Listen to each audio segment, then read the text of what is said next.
Hello everyone, कैसे हैं आप सभी। तो आज ये हमारा लास्ट चैप्टर है क्लास 8th की पॉलिटी का।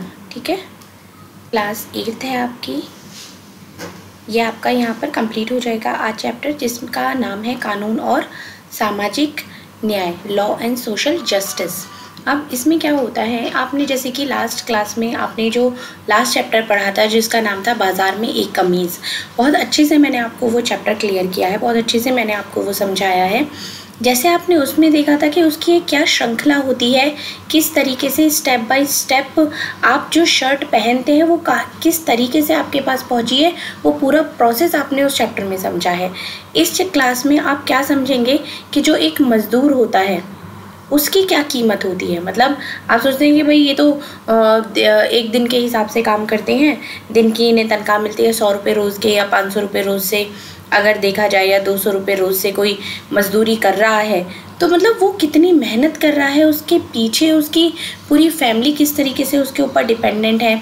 एक भोपाल में जो गैस का एक तरीके से इंसिडेंट हुआ था, वो बहुत भयानक इंसिडेंट हुआ था, उसके बारे में भी आपको इस चैप्टर में समझने के लिए मिलेगा। ठीक है, तो चैप्टर को एंड तक देखिएगा, आपको बहुत सारे पॉइंट्स क्लियर होंगे जो कि आपके एग्ज़ाम के पॉइंट ऑफ व्यू से भी इम्पॉर्टेंट है।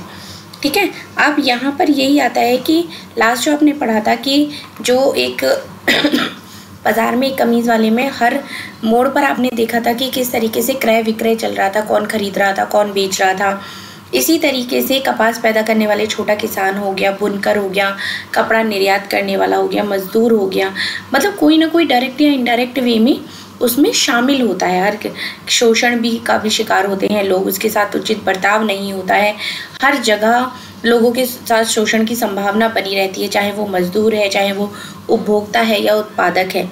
ठीक है, तो इस तरीके से इस फेज से बचने के लिए जो गवर्नमेंट होती है वो कुछ कानून बनाती है, और इन कानूनों के ज़रिए इस बात की कोशिश की जाती है कि जो ये बाज़ार में ये जो तौर तरीके चल रहे हैं इनके ऊपर अंकुश लगाया जाए। अंकुश मतलब ये तौर तरीके जो गैर कानूनी है या लोगों के साथ जो गलत व्यवहार किया जा रहा है उसके ऊपर मतलब एक तरीके से रोक लगाई जाए। अब बाज़ार की एक आम स्थिति को देखें जिसमें कानून बहुत मायने रखता है, जैसे कि मसला मजदूरों के मेहनताना का है, मतलब पूरे दिन में जो वो मेहनत कर रहे हैं उसके ऊपर बेस करता है। अब निजी कंपनी हो गई, ठेकेदार हो गए, कारोबारी लोग हो गए, आमतौर पर ज़्यादा से ज़्यादा मुनाफा कमाने की कोशिश करते हैं। अब ये लोग क्या करते हैं, ये लोग चाहते हैं कि मतलब चाहे मजदूरी किसी की कितनी चली जाए लेकिन हमारा प्रॉफिट होना चाहिए।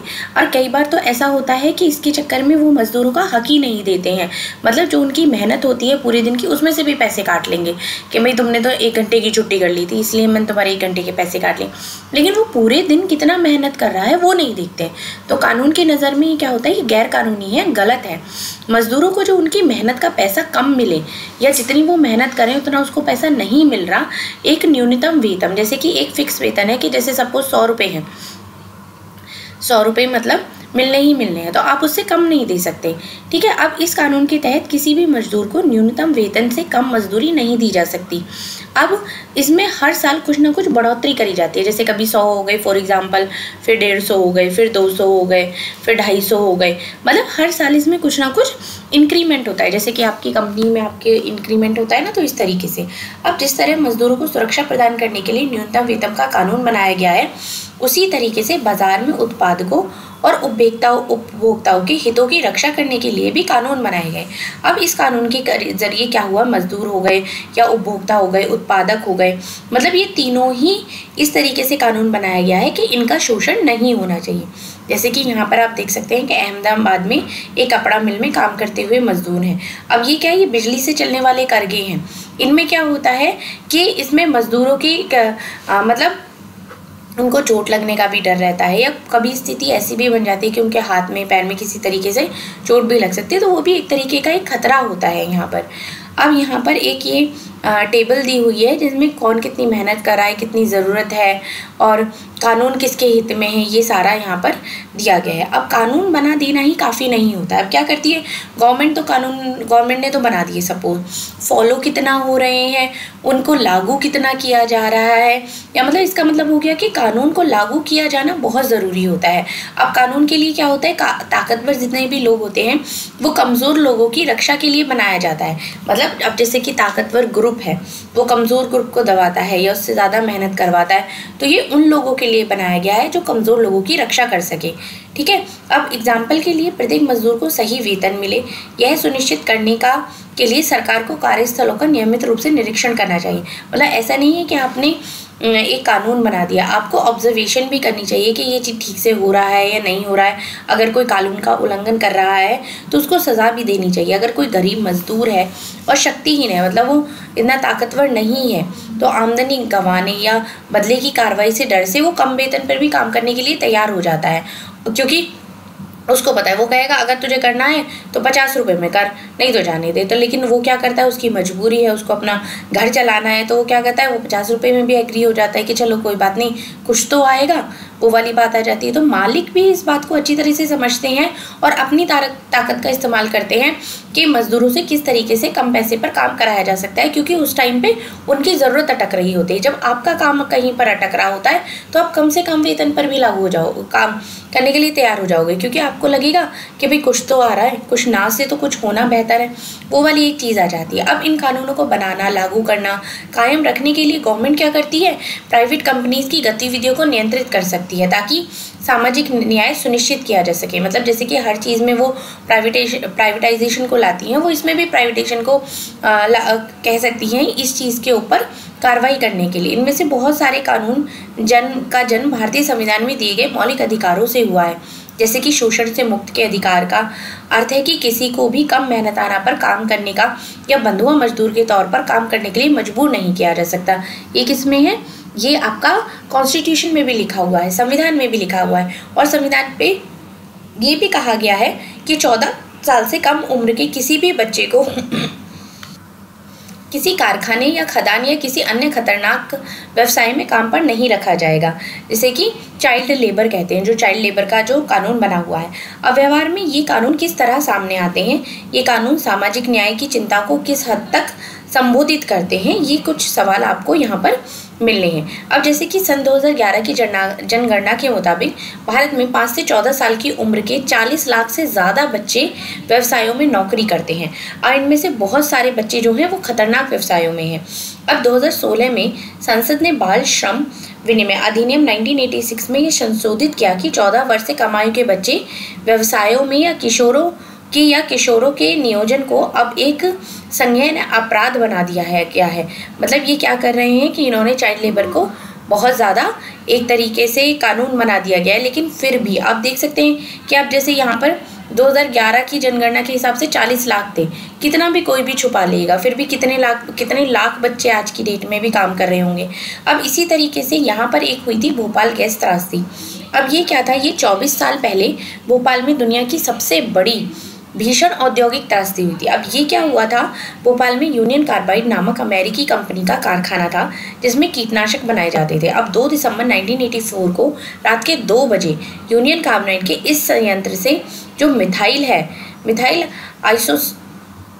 आइसोसाइनाइड मिक गैस रिसने लगी थी। और ये क्या होती है, ये बहुत ही ज़्यादा जहरीली गैस होती है। अब इस दुर्घटना की चपेट में आने वालों की जो संख्या थी, उसने वो बताया कि तकरीबन 12:30 बजे मुझे अपने बच्चे की तेज खांसी की आवाज़ सुनाई दी। कमरे में रोशनी थी तो मैंने देखा पूरा कमरा सफ़ेद धुएं से भरा हुआ था।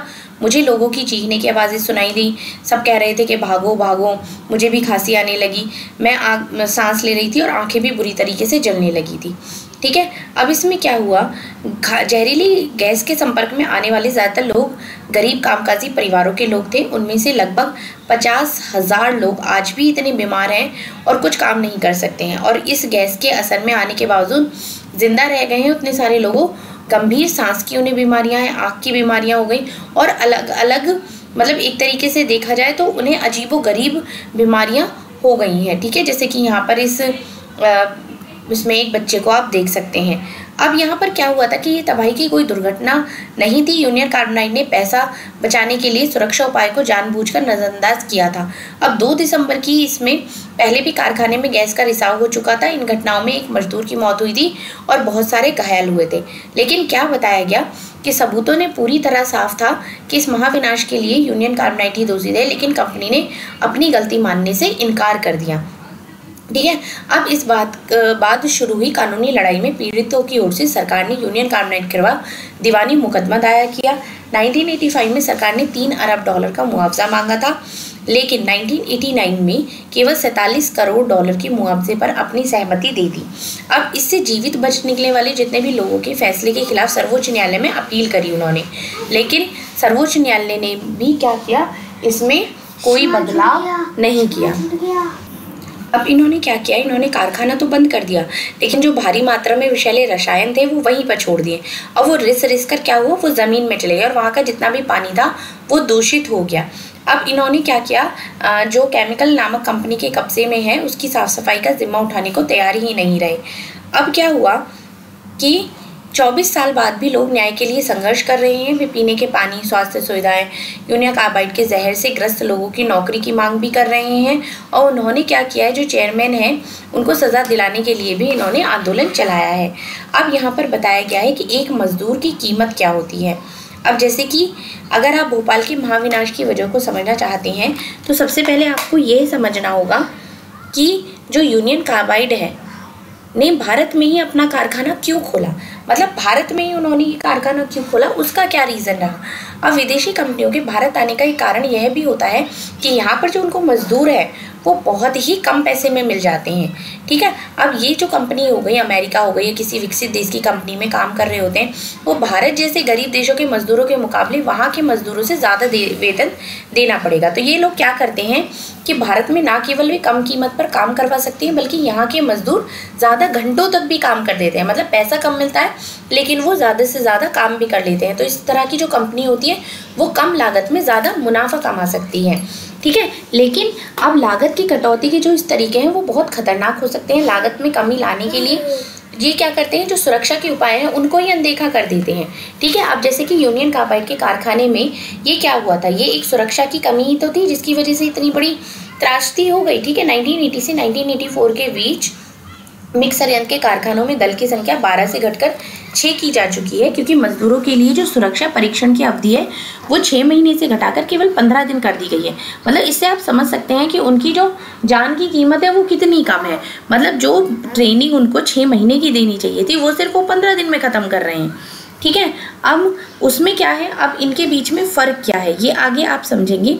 जैसे कि अगर वो वहाँ पर काम करवाते हैं तो अमेरिका में कंप्यूटरीकृत चेतावनी और निगरानी व्यवस्था मौजूद थी। अब इसमें क्या हुआ, भोपाल में गैस के रिसाव के लिए केवल मजदूर के अंदाजे के सहारे काम चलाया जाता था, लेकिन वहाँ पर खतरा पैदा होने पर लोगों की सुरक्षित स्थान पर ले जाने की व्यवस्था मौजूद थी।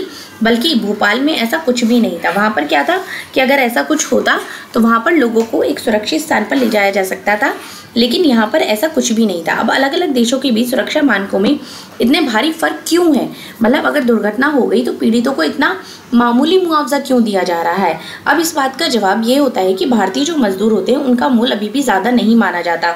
उनको लगता है कि एक मजदूर जाता है तो फ़ौरन उसकी जगह कोई दूसरा मिल जाएगा, क्योंकि यहाँ पर क्या चीज़ है, यहाँ पर बेरोज़गारी इतनी ज़्यादा है कि मतलब लोग पैसे के लिए अपनी जान को भी जोखिम में डाल लेते हैं। मतलब अपनी सुरक्षा उनके लिए कोई महत्वपूर्ण नहीं है। तो मज़दूरों की इस कमज़ोरी का ही वो फ़ायदा उठाते हैं और जो जिम्मेदारी है उससे बच जाते हैं। जैसे कि भोपाल में हुआ, इतने सालों बाद भी मालिकों के बर्बर रवैये के कारण, जो कि निर्माण स्थल हो गया, खदान हो गए, कारखाने हो गए, उसमें जो है वो दुर्घटना है वो रोज़ उनकी खबरें आती रहती हैं। क्यों? क्योंकि वही कि एक मजदूर की कोई अपनी कीमत ही नहीं है। अब यहाँ पर जो सुरक्षा कानून है उनका क्रियान्वयन अगर हम देखते हैं तो कानून बनाने और लागू करने वाली संस्था के नाते यह सुनिश्चित करना सरकार की जिम्मेदारी हो जाती है कि सुरक्षा कानूनों को सही ढंग से लागू किया जाए। अब सरकार को इस बात का भी ध्यान रखना चाहिए कि आर्टिकल 21 में दिए गए जीवन के अधिकार का उल्लंघन ना हो। ठीक है। अब जैसे कि क्या है, अब इसमें सरकार क्या कर रही है, वो खुलेआम अवहेलना हो रही है कि सरकार क्या कर रही है। अब पहली बात तो ये हो गई कि भारत में सुरक्षा कानून जो है वो बहुत ही ज़्यादा ढीले हैं। दूसरा, उन कमज़ोर सुरक्षा कानूनों को भी ठीक से लागू नहीं किया जाता। ठीक है। अब जैसे कि देखा जाए, सरकारी अफसर हो गए इस कारखाने को खतरनाक कारखानों की श्रेणी में रखने को भी तैयार नहीं थे। अब इन कारखानों को घनी आबादी वाले इलाकों में खोलने पर उन्हें कोई ऐतराज़ नहीं था, बल्कि इस तरीके के जो कारखाने हैं वो एकदम बहुत ही ज़्यादा जहाँ पर बहुत बड़ी जगह है वहाँ पर खोलने चाहिए। अब इस बात पर उंगली उठाई कि 1971 में मिग उत्पादक कारखानों की स्थापना सुरक्षा मानकों के खिलाफ थी, तो सरकार का कहना ये हुआ कि प्रदेश को भोपाल संयंत्र में लगातार निवेश चाहिए ताकि रोजगार मिल सके। अब सरकार की राय क्या थी, जो यूनियन कार्बाइड है वो इस बात की मांग करना संभव था कि साफ सुथरी तकनीक से ज़्यादा सुरक्षित प्रक्रियाओं को अपनाया जाए। अब सरकारी निरीक्षक हो गए, वो कारखानों में अपनाई जा रही दोषपूर्ण प्रक्रियाओं को बार बार मंजूरी देते रहे हैं, जबकि कारखानों में बार बार गैस का रिसाव होता रहा है और इस बात की सबकी समझ में आ गया था कि भारी गड़बड़ चल रही है, तब भी किसी ने इसके ऊपर कोई भी तरीके की कार्रवाई नहीं करी। अब कानून बनाने वाले हो गए, कानूनों को लागू करने वाली संस्था के लिए ये जो रवैया हो गया ये सही नहीं था, क्योंकि लोगों के हितों की रक्षा के बजाय सरकार और निजी कंपनियां दोनों ही उनकी सुरक्षा को नज़रअंदाज कर रही थी, ठीक है, जो कि अच्छी नहीं थी। अब जब भारत में स्थानीय विदेशी व्यवसायी नए नए कारखाने खोलते जा रहे हैं, तो मजदूरों के अधिकारों की रक्षा करने वाले सख्त कानून और उनसे ज़्यादा बेहतर क्रियान्वयन की ज़रूरत और बढ़ गई है, ठीक है। अब अगर हम बात करते हैं पर्यावरण की रक्षा के लिए क्या क्या नए कानून बनाए गए। 1984 में हमारे पास पर्यावरण की रक्षा के लिए बहुत कम कानून थे। अब इन कानूनों को लागू करने की व्यवस्था तो और भी कमज़ोर थी। अब पर्यावरण को एक मुफ्त चीज़ माना जाता है। अब जैसे कि किसी भी उद्योग को हवा पानी में प्रदूषण छोड़ने की खुली छूट मिली हुई थी, चाहे नदी हो गए। अब जैसे कि इतनी सारी फैक्ट्रीज हो गई, कंपनी हो गई, इनका जो रसायन युक्त पानी होता है ये कहाँ जाता है, नदी नालों इनमें ही तो चला जाता है, जिससे क्या हो रहा है, जिससे जो पर्यावरण हो रहा है वो और भी ज़्यादा दूषित हो रहा है। अब ढीली सुरक्षा मानकों से न केवल यूनियन कार्बाइड को फ़ायदा मिला, बल्कि प्रदूषण से निपटाने के लिए पैसा भी खर्च नहीं करना पड़ा, और अमेरिका में यही कंपनी इस जिम्मेदारी से नहीं बच सकती थी। अगर मतलब यही चीज़ यहाँ ना होके अगर यही काम अमेरिका में हुआ होता तो वो क्या था तब कोई बचाव नहीं हो सकता था, तब तो अलग से बहुत सारी चीज़ें हो जाती। अब जैसे कि पर्यावरण के मुद्दे को अगली कतार में ला दिया है। कई लाख लोग ऐसे कारखानों से निकली जहरीली गैस का शिकार बन गए, और जो कि इस तरीके से इस कारखाने से किसी तरह जुड़े भी हुए नहीं थे, लेकिन उनको भी इसका बहुत ज़्यादा असर हुआ। अब इनसे लोगों को यह एहसास हुआ कि मौजूदा कानून चाहे कितने भी कमज़ोर हो, वे केवल मजदूरों से ही संबंधित है। उनमें उन आम लोगों के अधिकारों पर ध्यान ही नहीं दिया जो औद्योगिक दुर्घटनाओं के कारण घायल हुए थे, ठीक है। इनमें कोई वो ही लोग नहीं थे, इनमें और भी अलग जितने भी लोग थे वो भी तो प्रभावित हुए ना। अब पर्यावरणवादी कार्यकर्ताओं तथा अन्य लोगों के इस दबाव से निपटने के लिए भोपाल गृह त्रासदी के बाद भारत सरकार ने पर्यावरण के बारे में नए कानून बनाए। पर्यावरण को नुकसान ना पहुंचे, प्रदूषण फैलाने वालों को ही जिम्मेदार माना जाने लगा, ठीक है। अब इसमें क्या हुआ, इसके पीछे समझ ये थी कि हमारे पर्यावरण पर अगली पीढ़ियों का भी हक बनता है, तो उसे केवल औद्योगिक विकास के लिए नष्ट नहीं किया जा सकता, ठीक है। अब अदालतों ने क्या किया कि स्वस्थ पर्यावरण के अधिकार को जीवन के मौलिक अधिकार का हिस्सा बताते हुए बहुत सारे इंपॉर्टेंट डिसीजंस लिए। जैसे कि सुभाष कुमार बनाम बिहार राज्य के मुकदमे में सर्वोच्च न्यायालय ने कहा कि जीवन का जो अधिकार है वो आर्टिकल 21 के तहत मौलिक अधिकार है, और जिसमें कि प्रदूषण मुक्त हवा हो गई, पानी का अधिकार भी, ये भी शामिल होते हैं। तो ये क्या होती है, गवर्नमेंट की रिस्पॉन्सिबिलिटी बनती है कि उन पर अंकुश लगाए, नदियों को साफ रखने, और जो दोषी हैं उन पर भारी जुर्माना भी लगाया जाए, ठीक है। अब ये जैसे कि जन सुविधा के रूप में पर्यावरण आता है, जैसे कि यहाँ पे आप देख सकते हैं कि गाड़ी से कितना ज़्यादा धुआं निकल रहा है, ठीक है। अब ये भी आप देख सकते हैं। तो इसका मतलब कंक्लूजन क्या निकलता है कि चाहे बाजार हो, चाहे दफ्तर हो, या कोई कारखाना हो, बहुत सारी स्थितियों में लोगों को गलत तौर तरीकों से बचाने के लिए कानून बहुत ज़्यादा ज़रूरी होता है। जैसे कि निजी कंपनी हो गई, ठेकेदार व्यवसायी आदि, जिन्हें मुनाफा कमाने के चक्कर में बहुत गलत हथकंडे अपनाते हैं। मतलब मजदूर की कोई कीमत ही नहीं समझते, उनको कम मेहनताना देते हैं, बच्चों से काम करवाते हैं, और जो काम की स्थिति हो गई पर्यावरण का ख्याल नहीं रखते हैं, आसपास के लोगों को भी वो नुकसान पहुंचाते हैं। अब ऐसे में गवर्नमेंट की एक अहम जिम्मेदारी बनती है, एक अहम रिस्पॉन्सिबिलिटी बनती है कि चाहे वो निजी कंपनियां हों, चाहे उनके गलत तौर तरीके हों, उनको सामाजिक न्याय प्रदान करने के लिए उनको कानून बनाए, और कानून बनाने के साथ साथ उनको सही तरीके से लागू किया जाए, उन पर निगरानी रखी जाए कि मतलब वो सही तरीके से फॉलो भी हो रहे हैं या नहीं हो रहे हैं। जो भोपाल गैस है वो इस बात का एक बहुत बड़ा एग्जाम्पल आ जाता है। अब इस दिशा में अगर सरकार की तो जिम्मेदारी बनती ही है, आम लोगों की भी दबाव डालकर निजी कंपनियों, सरकार दोनों को समाज के हितों में काम करने के लिए बात कर सकते हैं। जैसे कि हमने पहले भी देखा था कि पर्यावरण एक ऐसा विषय हो जाता है जहां पर लोगों के ने जनहित के लिए दबाव डाला, और न्यायालयों ने भी स्वास्थ्य पर्यावरण के अधिकार को मौलिक अधिकार के रूप में जीवन का एक अभिन्न अंग माना है। अब इस चैप्टर में आपने यही सारी चीज़ें करी हैं कि किस तरीके से मजदूर का जो अधिकार है, मतलब जैसे उसको कम मेहनत आना मिलता है, उसकी मेहनत के इतना मेहनत करते हैं लेकिन उसके बावजूद भी उनको उतना अधिकार नहीं मिलता है। तो लोगों को इस बात के लिए आवाज़ उठानी चाहिए कि जितने भी कामगार के अधिकारों की रक्षा के लिए सख्त कानून बनाए जाएं और सबको जीवन का अधिकार मिल सके। ठीक है, तो ये जो आपका लास्ट चैप्टर है ये यहाँ पर कंप्लीट होता है। चैप्टर 8 आपका कंप्लीट हो जाता है। और अगर आपको वीडियो अच्छी लगी है तो वीडियो को लाइक भी करें, चैनल को